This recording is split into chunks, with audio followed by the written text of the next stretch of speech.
welcome to an introduction to the use of colour in material design. So what I'm going to do within this short video is I'm basically going to explain from choosing colours for an application all the way through to how we apply them at different screens and different tints which are going to which we'll need throughout the application.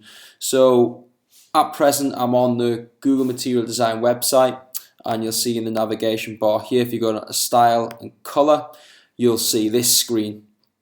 Now as you go down, you'll see the range of different color palettes, which basically show you different colors which Google have suggested for you to use within your application. So I've condensed a bit of information just onto a few slides. I think it's the easiest way to present it to get a good understanding. So you need to start off initially by actually downloading the color swatches. Once you've done that, you can then flick through the different colors and decide on what color you would like to use within your app. Before we get on to that, for each swatch you'll see that there are numbers down the left hand side. Now these numbers basically stand for the tint, okay?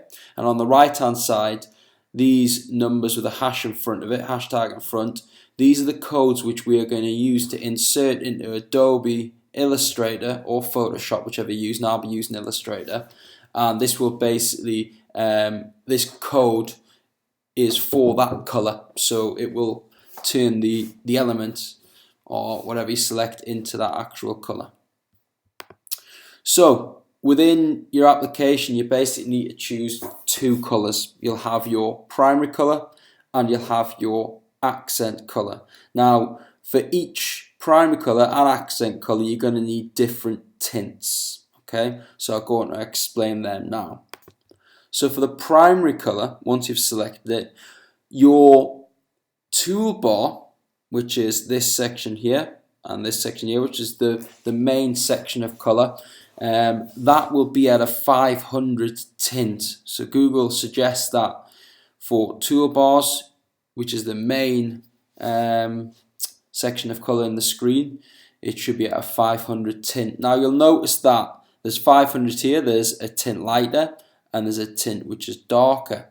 Now the darker color is used for the status bar, and the status bar is this section here which runs across the very top of the screen, and the lighter color or shade or tint, should I say, is actually used throughout the app, let's say in areas where you have text on that toolbar so it stands out. Now if it was white, then that would mean that it's actually text being input, or it could be a title on there. But if it's in a lighter blue color or lighter tint to your primary color, your 500 tint, then this will show that it's an area which can be inputted into. So primary color sorted, you understand where these different colors are used for. Now accent color, this is basically used for buttons, switches, etc. So you can see on this screen here, we'll have our accent color here, and we'll have a darker and a lighter. These are our fallback colors. So when, let's say, the accent 200 doesn't stand out enough, you may want to go darker or you may want to go lighter. I'm just going to flick back to the swatches, and what you'll see is, you'll see that for each color there are the top section here from 50 to 900. Now these are for your prime colors, whereas this bottom section on here with the A in front of it, that stands for accents. That's your accent color.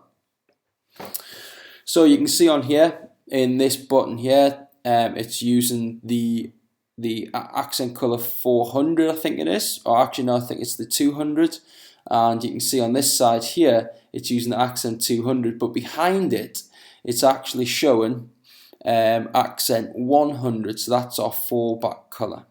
So that's the introduction into use of color within applications using Google Material Design. If there's any questions, please put them on the bottom in the comment section, and I'll get back to you. Thank you very much.